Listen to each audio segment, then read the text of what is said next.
after 35 or 40, everything's downhill. If you don't know what you want to be, your career, it's kind of done for women. You know what I mean? Like your best part of your life was the early part. And now I just have this complete like excitement for everything that's ahead of me. Reinvention has no age. Reinvention can happen when you're my age. It can happen when you're 20. It can happen when you're 40. It's a mindset. Don't ever limit your reinvention to, I can't do it because. That's the biggest fallacy.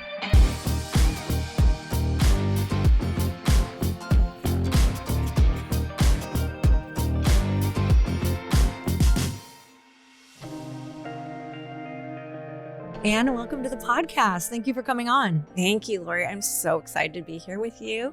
I'm more excited because it's a fellow jewelry girl. Yeah. And if anybody knows me and has followed any of my Instagram, they saw like a complete makeover of fashion and jewelry essentially from even 2 years ago. And so something that I'm so excited about meeting you is we share this mutual love for jewelry. Jewelry stacks. I love it. And I love how you're stacking. Oh my God. Thank you so much. It's like the highest compliment coming from you. You're so good at it. Oh, thank you. And Really you know, good. when I met you and saw your style, your jewelry, and that's exactly what you do. You are the founder of an amazing, meaningful jewelry company, which we're going to talk about and some of the business behind that as well. But I looked at you and I was like, that woman is literally stunning in every way. And a lot of it is because of also how you hold yourself. And I think for a lot of people, it's like we can want to look a certain way. We can want to start putting jewelry on. We can want to start. We don't know, a lot of people don't know where to start. For you, what is it when you're putting on jewelry? We're going to dive deep into your story. But, another thing about you is that I had no idea what your age was. Do you mind sharing it first? Because I want people to first know, because I'm going to tell a story. I'm 62. She's 62. Okay. When I met you, that was one of the most inspiring things for me ever, because you are such a fashionista. You're 62 and you're rocking it, and you're rocking it more and more every time that I see you. Like, I don't know how you're getting better and better and better. And so for me, I'm 45. I'm looking for examples of older women who I want to be like now. And you're one of them that when I look at your style, when I look at your jewelry, when I look at how you enter rooms, when I look at how you hold yourself, you're absolutely one of those people for me. So thank you, Lori. Yes. That is like the highest compliment I could ever get. Well, thank you. It's just so much fun for me to talk about, because it truly is something I'm really passionate about, because jewelry helps people's highest version of themselves come out. And it's not just about putting it on. It's about intentionally, how do we want to wear it? Like when we show up, are we going to go, is this too much? Do I have too much jewelry on? Right. Or are we going to say, no, I actually really love this, and maybe I'll put on one more necklace. And so it's been an evolution for me. People might see it as, oh, she's just trying to get more stylish. I'm actually trying to let go of opinions more. So good. And that is so true. And that's what I've learned as I've gotten older, is stepping into who you are, what is meaningful for you, and how you feel. It's not about what everyone else says. It's not about the rules. It's like what makes you light up. So it's been a journey for me. I wasn't always that confident in putting things together. And now, like I said, when I came in, should I put on more jewelry? It's about what makes you feel powerful, embodied, self-confident. And it can mean so many things to different people. Some people only need one piece of jewelry. Yep. Other people like us, we just, it's fun. It's a self-expression. And how do you put different pieces together to create your own style? And I love that you're experimenting. I think every woman and even every man should experiment with putting things on and trying it on, because you can always take it off. Totally. And if somebody says something to you about, what are you wearing? Who cares? If you feel good in your body and how you dress yourself, that's what you should do.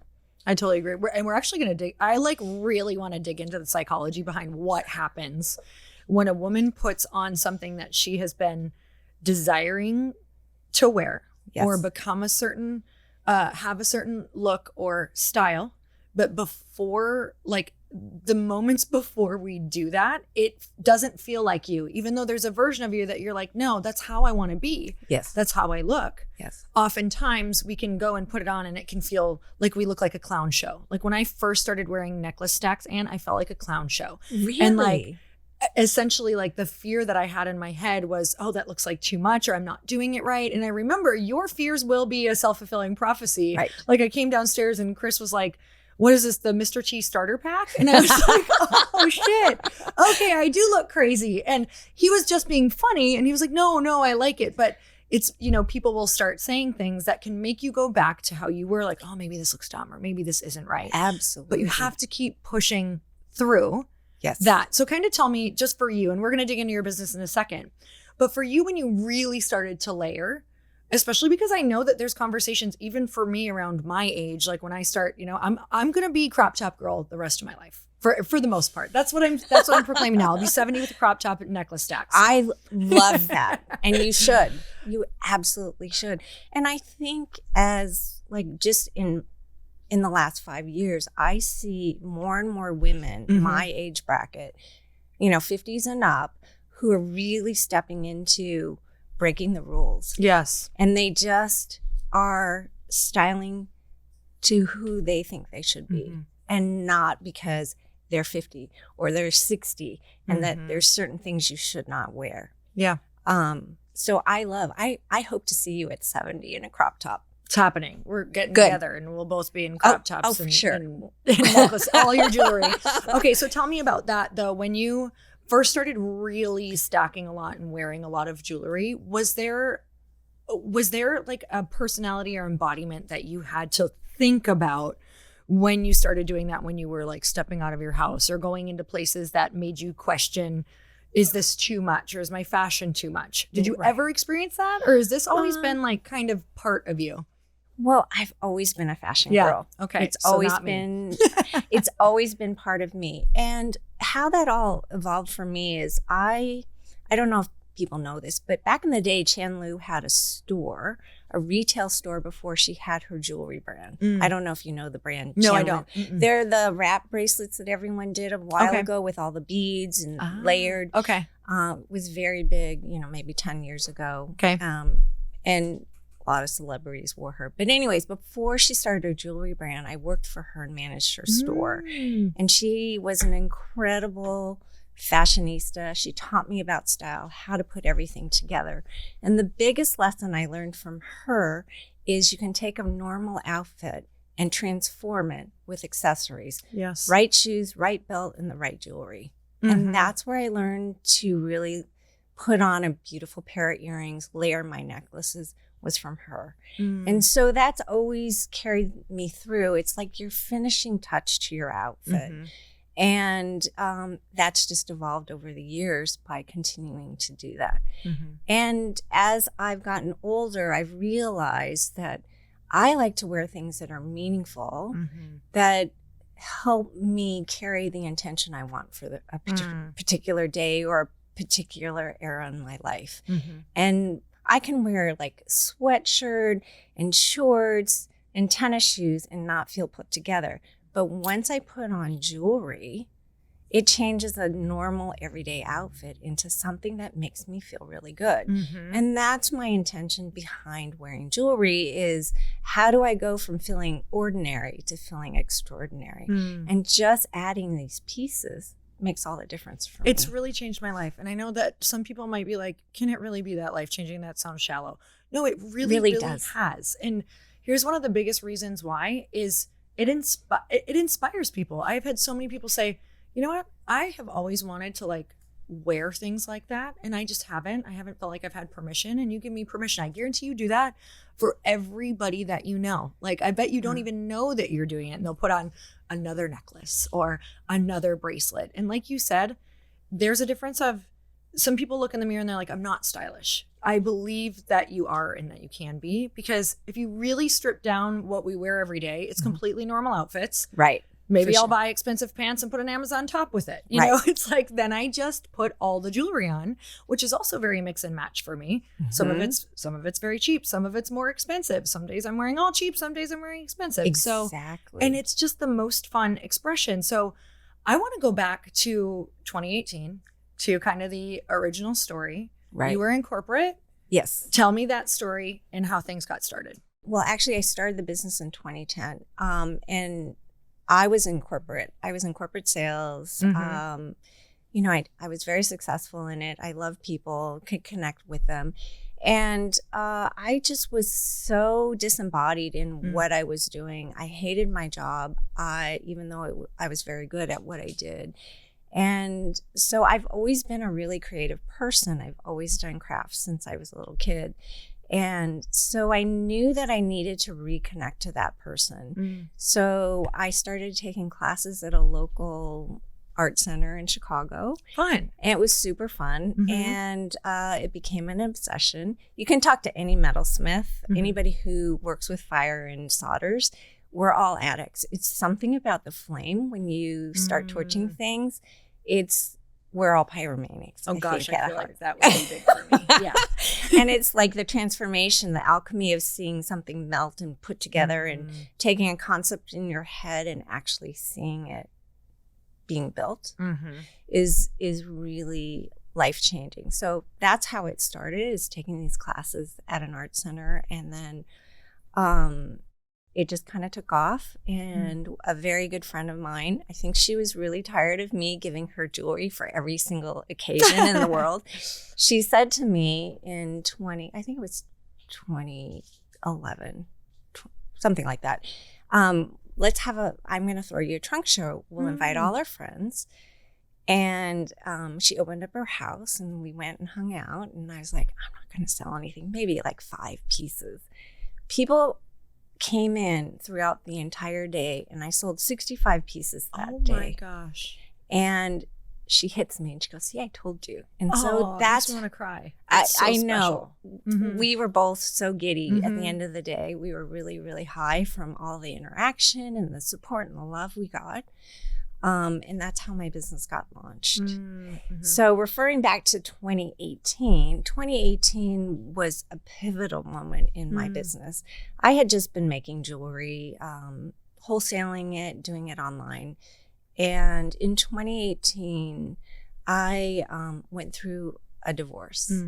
It was life-altering. It was also a moment that I didn't expect to happen. I came home and my ex-husband had written me a note basically saying, I'm leaving you. I'm going to file for divorce. And I was you didn't like, see it coming? No. How long were you married? 22 years. Oh my gosh. Yeah.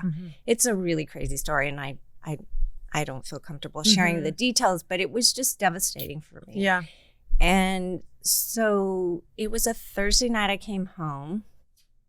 And I got that note and I called a couple people, and that was Thursday night. And then Friday I went and called attorneys, interviewed them.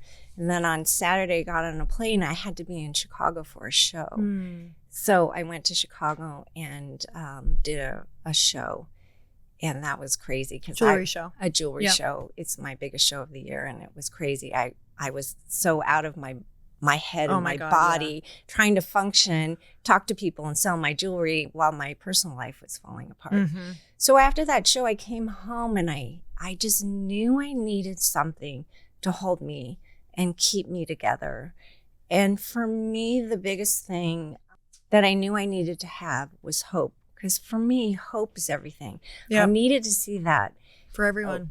For that light at the end of the tunnel, to know that I could get through it. And so that's where my first talisman was made. I created this piece. It's, it looks like this. It's just textured. It's got a spinel. I put a spinel in it because spinel is hope and resilience. And I just started wearing it. And then people commented. So then I started selling them. And it really changed my business. I was able to create something that was meaningful and help people in transition. And it was really powerful for me because it helped me use my creative energy and harness it in a really positive way to rebuild my life. So the big joke is, you can see my healing path by looking at all the different talismans that I've created and the order. You know that it came through because it's my journey. It's a physical journey of what I was experiencing and the emotions that I needed to carry with me while I was healing. Okay. And I'm still healing. We're always healing. Every day We're always learning about ourselves and trying to improve ourselves. But, first it was hope, and then it was truth, and then it was strength, and then it was healing. And so I think I have like 20 talismans now.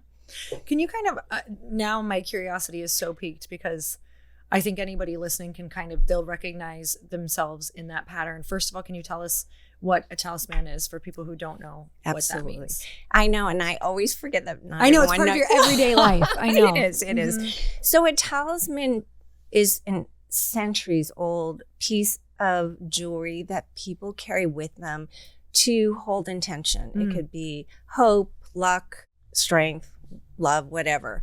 And so what I did was take this ancient tradition and I turned it into a modern way, because most talismans are very literal in what they look like. Like a 4-leaf clover for luck, a heart for love, horseshoe, those kinds of things. Yeah. And being a creative person, I wanted to harness energy without it being a literal translation. So I took words that were meaningful for me in my healing journey, and I created talismans that are artistic interpretations of those words. And so that's what I did. And so also to answer your question about talisman can be anything that holds meaning for you, that you can carry with you. And the intention of a talisman is to help you hold that energy in when you're wearing it. So it's a physical reminder of what you want to carry. Those things really work, honestly. So I didn't have jewelry, but when I was going through a journey of growth, of getting over anxiety and wanting to be a public speaker back in the day, way back in the day, this was pre-podcast.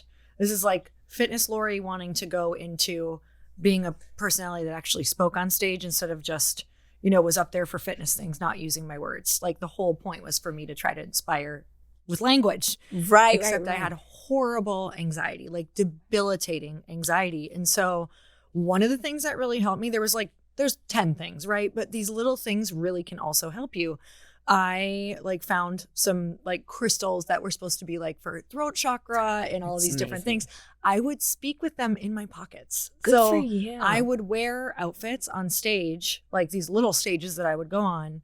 And there was something about having something that said, hey, I have your back a little bit, or hey, this is going to help you through, or don't forget, or, that every time I'd have my hands in my pockets, I was like, okay, this is a reminder that I can do this. This is a reminder that, this could be helping me a little bit, or here's what I want to focus on. For sure. And so I do, humans are so anchored in the physical that I think that these physical, tangible things can actually really help us when we apply the meaning. Absolutely. Real talk for a second. One of the most exhausting things lately is feeling like you have to constantly pay attention to the news, the markets, your investments, inflation. Managing your money has somehow become a second full-time job. And honestly, I've learned that building wealth is not about reacting emotionally every single day. It's about creating systems that help you feel calm, empowered, and consistent over time. That's why I want to tell you about Wealthfront. Wealthfront helps you tune out the noise and earn more on every dollar with a high-yield cash account and sophisticated, easy-to-use investing products. And one of the products I've been especially excited about is the Wealthfront Cash Account.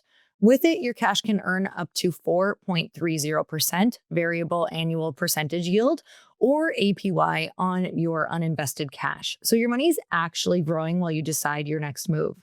You also get instant no-fee withdrawals to eligible accounts 24/7 because flexibility matters. Plus, there are 0 monthly fees, and you can even organize your money into different cash categories for specific savings goals, which makes staying intentional with your finances feel so much easier. And when you're ready to put your money to work in a bigger way, Wealthfront makes it super seamless to transfer your funds directly into one of their expert-built investing products. Right now, you can earn up to 4.30% variable APY on your cash in the Wealthfront Cash Account. You start with the 3.30% base APY from program banks. Then Earn Your Happy listeners get an exclusive 0.75% APY boost for your first 3 months on balances up to $150,000 as a new cash account client. And you get an additional 0.25% APY increase with no expiration date or balance limit just by enabling $1,000 a month direct deposit and maintaining a funded investing account. This is one of those listener exclusive opportunities where it actually makes sense to take action before the promo expires. Over 1 million people already trust Wealthfront to help them build long-term wealth with more confidence and less stress. So if you want your money working harder for you, head to wealthfront.com/earn to get started today. This is a paid endorsement of Wealthfront. Client experiences will vary. Wealthfront brokerage is not a bank. The base APY is as of January 30th, 2026 and subject to change. For more information, please see the episode description. Okay, I want you to think about what creatine you're taking right now. And I know for me, I did not know what I was taking. I just grabbed whatever had the best reviews and I trusted the label.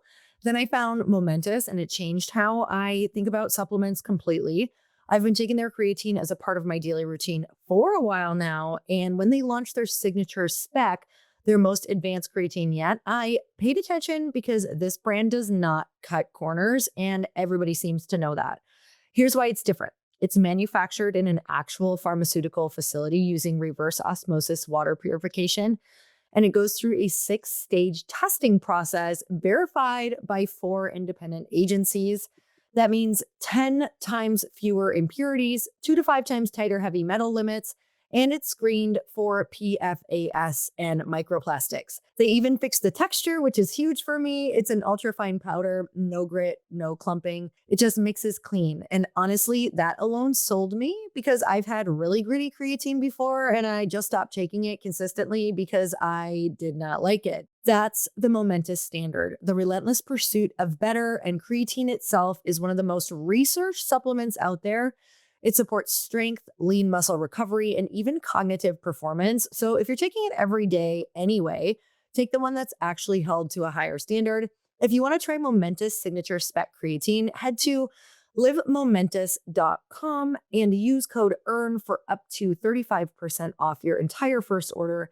That's livemomentous.com, promo code EARN for up to 35% off. livemomentous.com, promo code EARN. Absolutely. Like, I remember one of the first times I had to get up and speak. Yeah. I was terrified, right? Mm-hmm. Just like how you felt. And I would put on my strength talisman. And at the time I wasn't layering anything. Yeah. I just knew I needed to wear my strength and I would put it on. And when you're physically putting something on and you're embodying and thinking about who you want to be in the moment, you're visualizing, right? So it's not just the physical reminder, it's also who you want to be and visualizing where you want to be, right? And putting the two together. So I would put it on, do the visualization before I get on stage. And then you get on stage and you're like, okay, I got this. It's the same thing that you were feeling.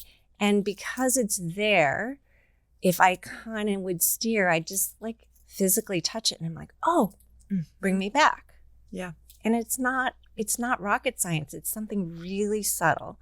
And nobody notices because I'm a fidgeter. So I'll be going like, you right? and I, between the two of us, this is all you're going to hear on here. I'm like twirling rings. I'm twirling. Right. But see, those little things make all the difference in bringing you back. They really Same do. with like this ring. I know this stone is really powerful for me. So I'll put it on and I know it's here. And if I get nervous, I'll rub it or I look at it. It's those little reminders that really help us.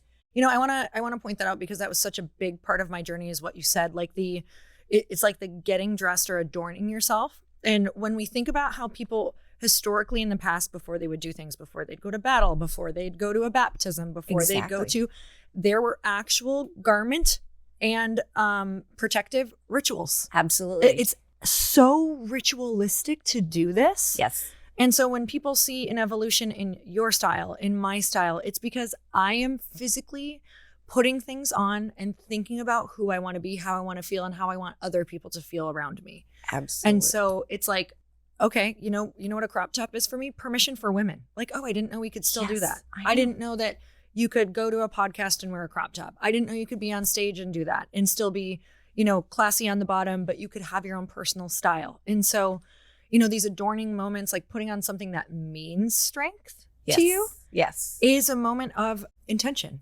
Like true intention. Like you said, feeling it, grabbing it. It's what is that reminder that can consistently remind you of who you want to be in the world and how you want to feel. Absolutely. And one of the stories that I remember hearing about, I'm Japanese American, I'm third generation, and Japanese culture is very important to me.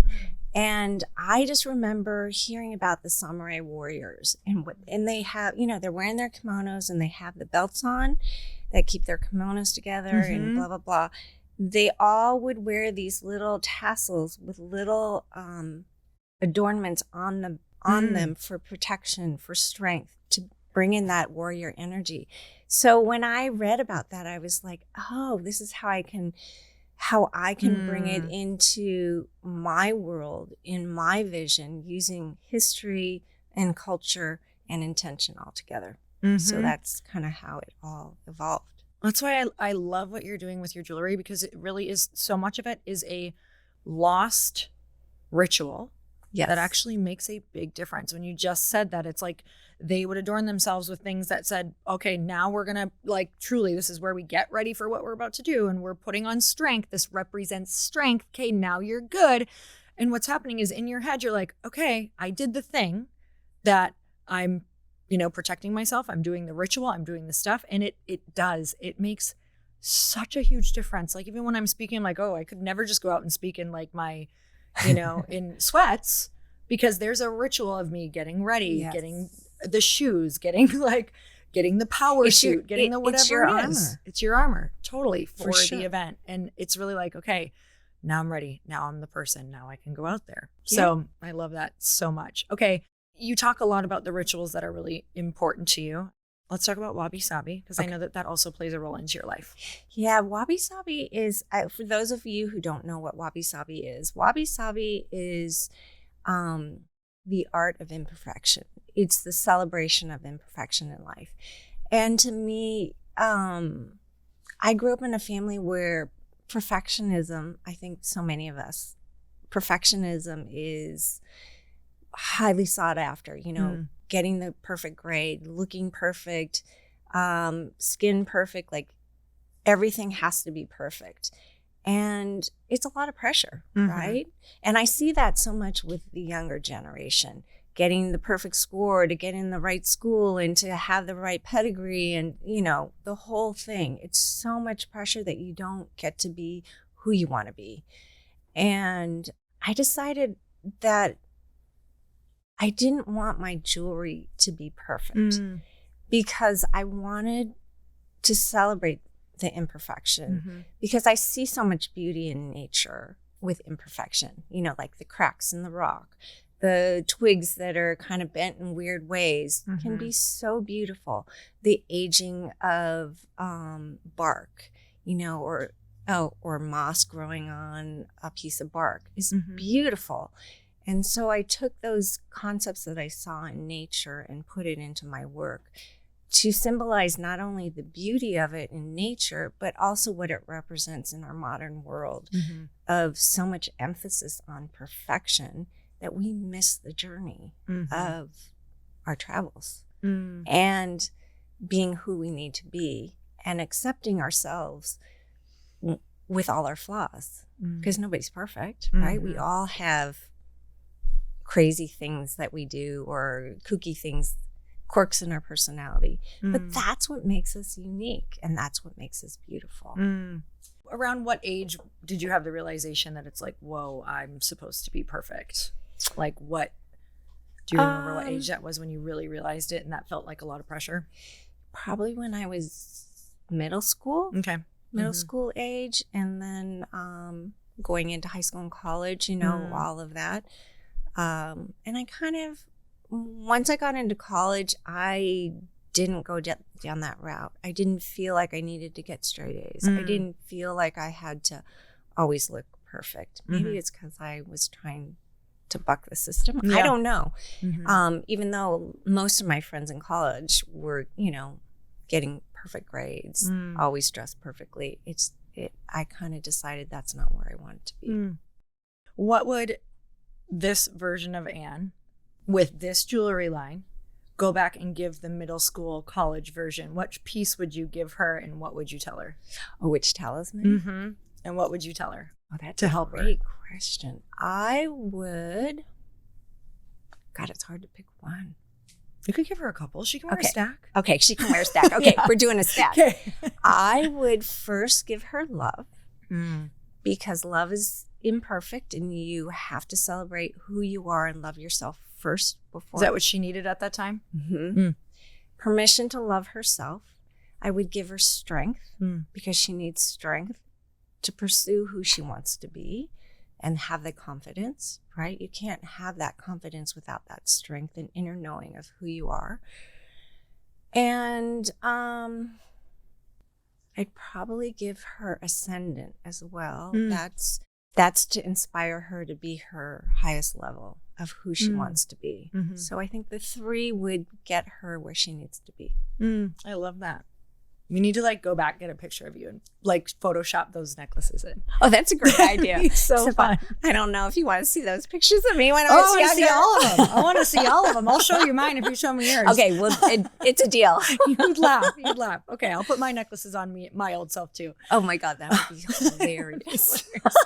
Let's talk about when you're making these, because when you're coming up with the idea of strength, of hope, of whatever it is, I kind of want to know along the journey. Can we, if you can remember, you don't have to tell me all of them, but can you kind of tell me some of the main points in the journey of what that beginning piece was? We kind of talked about it, but what was the next evolution of where you were at in some of the words, and then what was kind of where we're at now? So beginning, middle, ending. Yeah. Oh, that's a great question. So the first one was hope, because I needed to believe that I could get through a difficult situation. And then the next one was truth. I needed to find truth within myself. What does that mean? What does that look like? I had so much self-doubt of who I was, where I was going to go. So I needed to have that to move forward. Yeah, because you were someone else in a relationship for 22 years. Yes. I lost myself, basically. Yeah. I think that's another thing is so many women my age, we're taught to form our lives around our partner. And definitely. Our partner, our family, because that was the main priority. And it should be.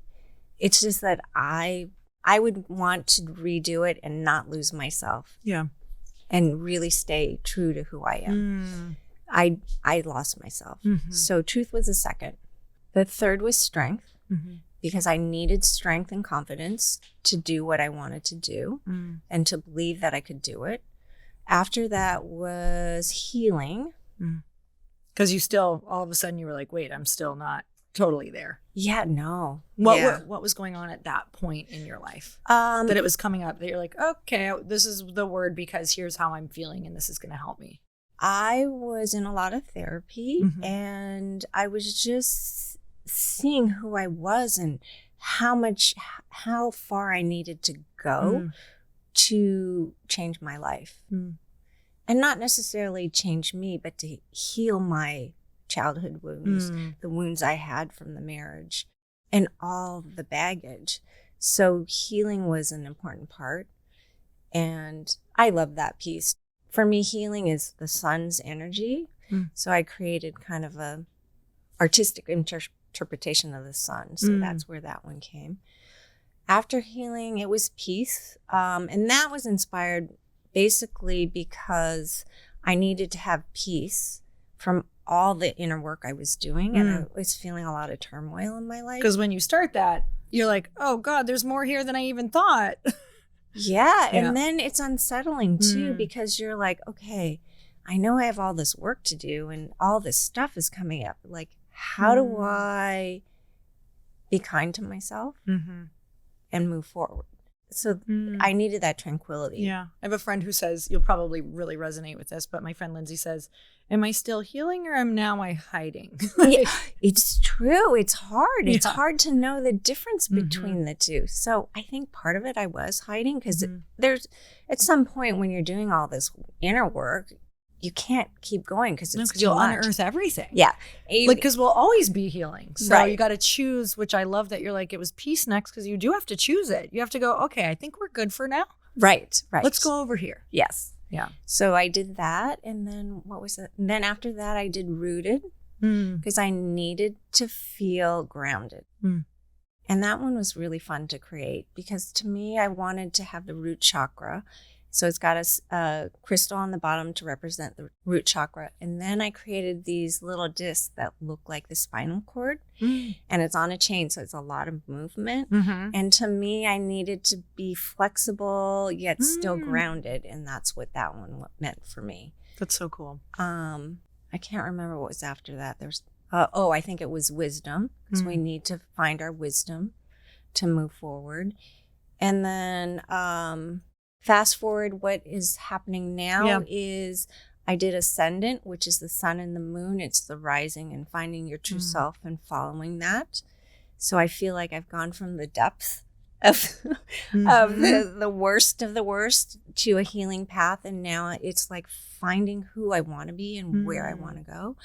And then my newest one is Awaken, which is this one. And I just love this one. That one's gorgeous. That's the one I've been staring at because I love all of them. All of them together are perfection. But that one really is like such a good It's a good anchor piece. Yeah. And this one to me represents where I'm at now. I'm awakening my new self. And so this little hole here with the diamond is that inner person that wants to be developed and nurtured. So that's where I'm at right now. So I loved that journey. That was so much fun. And you've got Thank you've got beautiful rings. I have 2 of your rings on right now. Thank you. They're stunning. And I love them because I feel like I can even see, I'm like, can I see some of your fingerprints in here? Yes. I don't know. I love it. I love it. And so every piece is like literally touched by you. It's you making it. It's you behind it. Right. What is something, do you do any ritual for yourself while you're making jewelry? Because I know that you like literally believe in like infusing yourself in that energy. And so tell me about that. Well, as the business has grown, I don't make every piece anymore. I do have an assistant who's amazing. And so she helps me a lot with that. But when it comes to making things, especially when it's a new talisman, I will pick a word and then I really think about that word and then I create it. So I do 2 different ways of making it. One is I create it from just metal and I fabricate it. The other way I do it is I create a wax mold and I'm carving it. So either way, when I'm making it, I'm thinking about that word and what does it mean when I'm creating that new piece. And I don't sketch because I'm terrible at sketching. So it's all in my head. And so when I'm creating it, it comes out from the inspiration in my mind more than anything. So it's not really a fancy ritual. It's just in my brain and transforming it into a physical product. How do you like to get your ideas? Do they just hit you, or do you like to be on walks? Do you like to go to other shows? Do you get inspiration from other pieces? What does that look like? Okay, summer's basically here, and normally this is the time everybody is daydreaming about where you're taking the family, stressing whether you can actually afford it.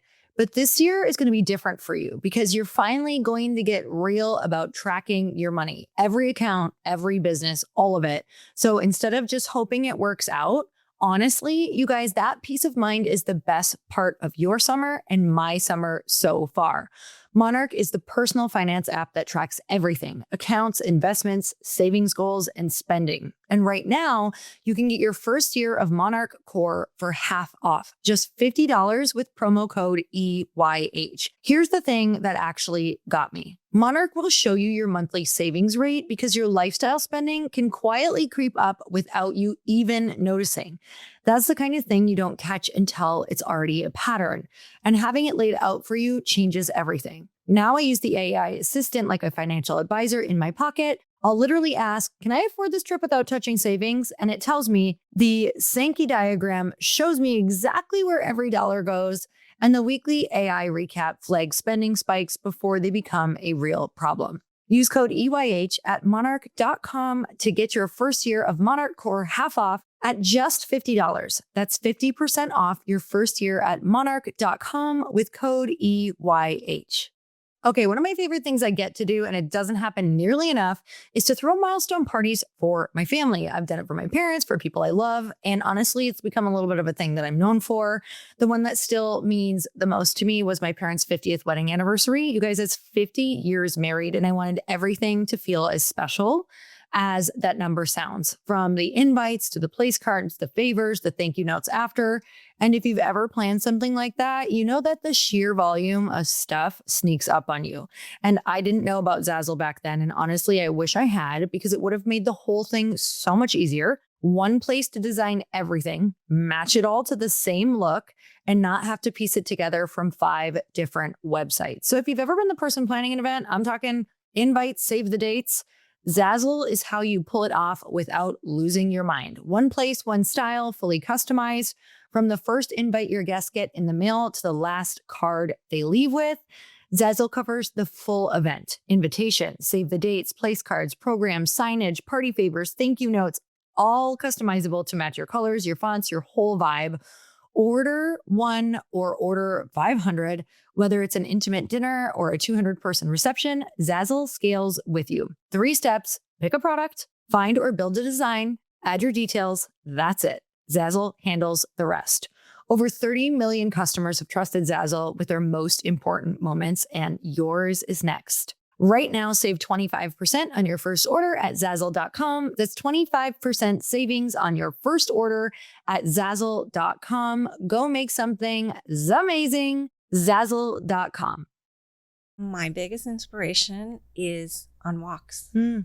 Same. I get a lot of stuff from that. Yeah, it's so like, and when I go for walks, I don't listen to music. I don't have my headphones on. It's just me and my dog.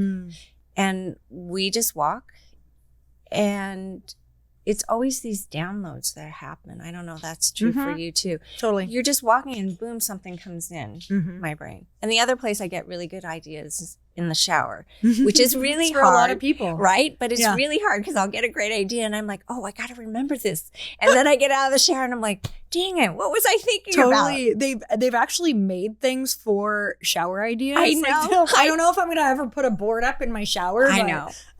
But that's so true. It's very real. I'm like, dang it. I know. I don't know what it is. I think maybe because you're really relaxed in the warm water or whatever, or no disruptions because people can't call you. Totally. I don't know. I know. My brain just goes crazy.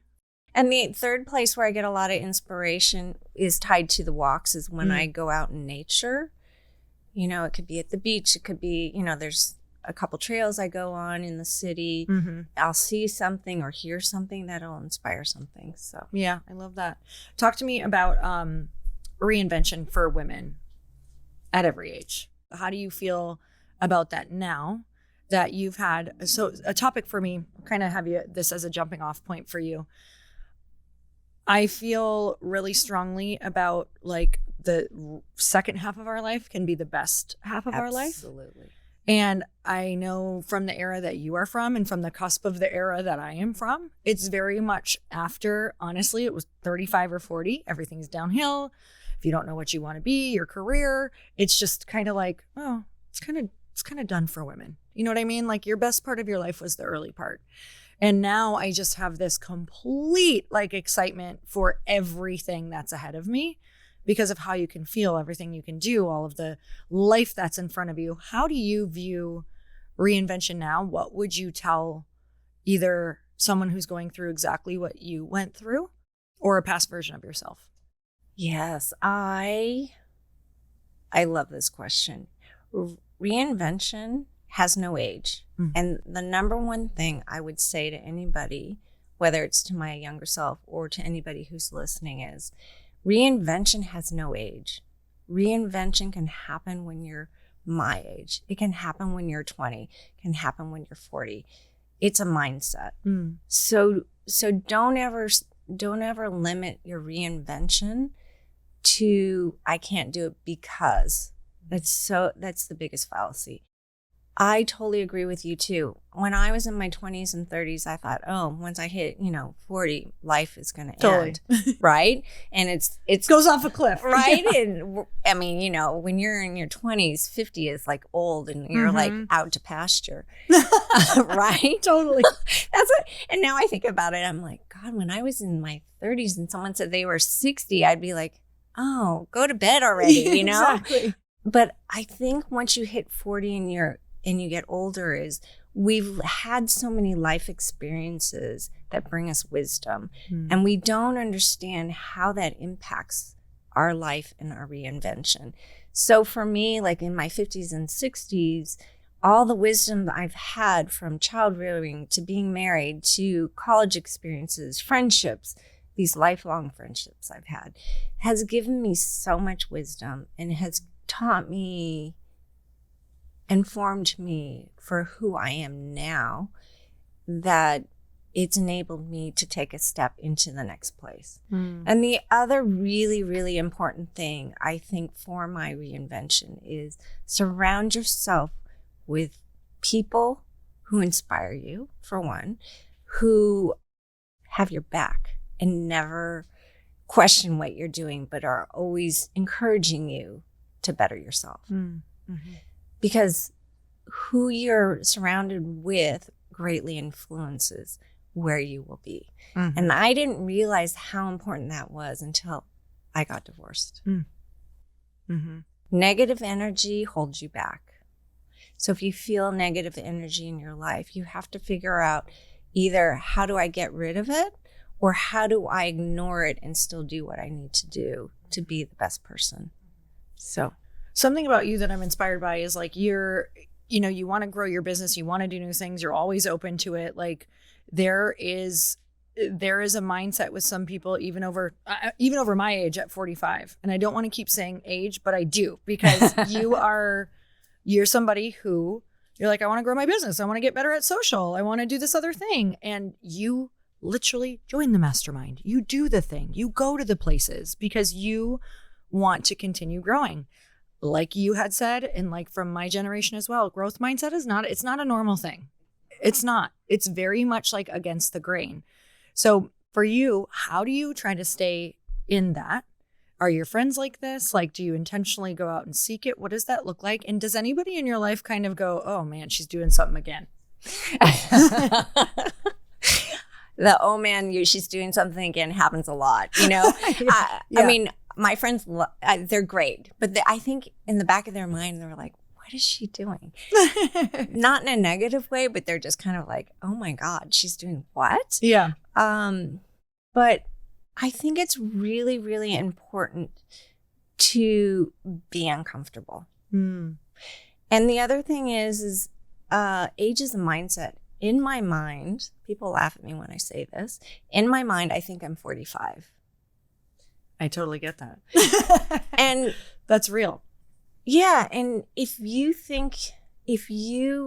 put yourself at like, if I lived in the moment of I'm 62 and I can't, I would never do anything. But I've learned by joining masterminds and surrounding myself with people who are 10 million steps ahead of me. It's really like you and Chris are so inspiring because of all the stuff you've done. And it gives me hope that I can do it too. And you literally, one of my favorite things about you is that you will want to learn something and I'll watch you learn it and then go integrate immediately. And so I think that time that you collapse in between from integration, it was like, I remember I was like, Ann, try this thing on Instagram because you're so stylish.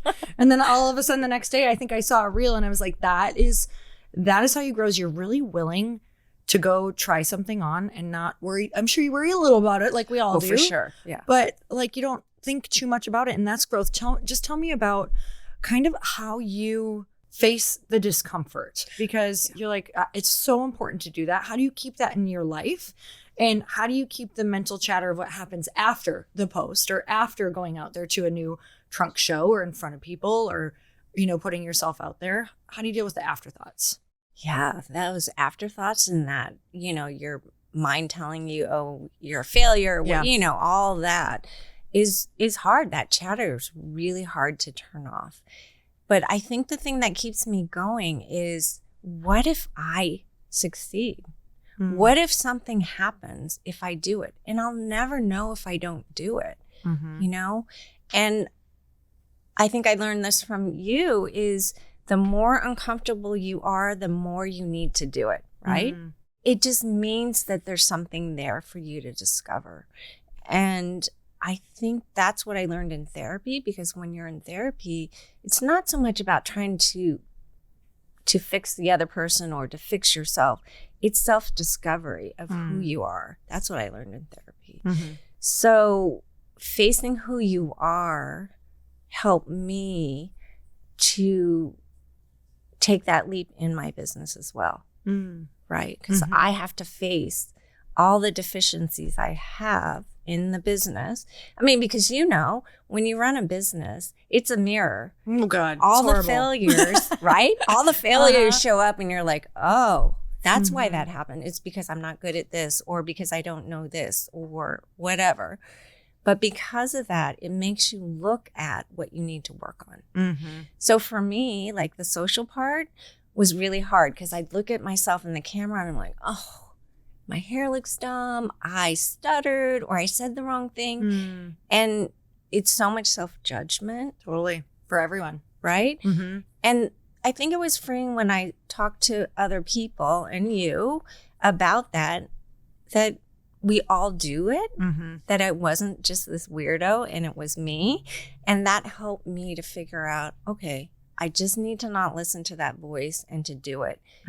And I learned from it. Like, okay, this worked, this didn't work, I need to do this. And using the knowledge to just keep taking baby steps. It doesn't have to be a giant step. It's just, now I post every day. Now I create new reels, you know? And I've loved talking to you. This was so much fun. Thank you. Truly. And you guys, I hope that you go check out all of her jewelry, especially, you know, whenever I talk to you, I think of certain people that I'm like, oh gosh, they could absolutely use this, or they would love it, let alone, of course, I would love it. Go buy one for yourself, go buy one for a friend. But you have a special for all of the listeners. Yes. So $25 off goes towards your purchase if you DM her the word meaning, or we're going to make this super easy, you guys. If you immediately know that you want to have a piece of her world because it is so impactful, you can scroll down. There's a link down there, and you can just go straight to the link, and you can use the code meaning. So instead of going to her Instagram page, which we want you to do anyway, all show notes are literally right below this episode. Great. Thank you. So that they can follow you, they can find you, they can go learn more about you. And truly, you are such an inspiration. So if anybody really resonated with her story, you've been putting out such good content about your story. Thank you. And I think that's really important. That's how amazing people are finding you. And getting into your world and wearing all of your jewelry. And I hope that I get to see so many necklace stacks out in the world after this. So, Anna, I'm so grateful for you. Thank you so much for coming on. Thank you so much, Lori. Yes. Until next time, you guys, earn your happy. Bye, everyone.